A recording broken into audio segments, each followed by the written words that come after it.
তখন বাজে রাত 10:30। চারিদিক ধুধু করছে, কুয়াশায় ভর্তি আর প্রচণ্ড ঠান্ডা।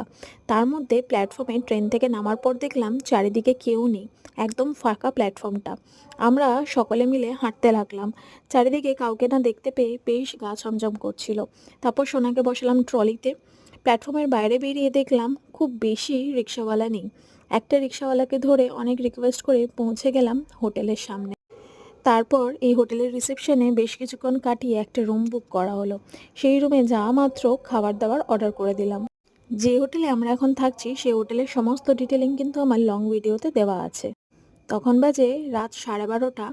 বেশ ঘুম ঘুম পাচ্ছে আর শরীরও প্রচণ্ড টায়ার্ড। তার মধ্যে ছিল দাদু, মা, মাসিরা। ওদের তো অবস্থা একেবারেই খারাপ হয়ে গেছিলো, রেস্ট না নিলে একেবারেই হচ্ছিল না। যা হোক করে খাওয়া দাওয়া করে শুয়ে পড়েছিলাম। আর হোটেলের খাবার হলেও খাবারটাই ছিল কিন্তু খুব টেস্টি। এটা ছিল আমাদের দীঘার প্রথম দিন।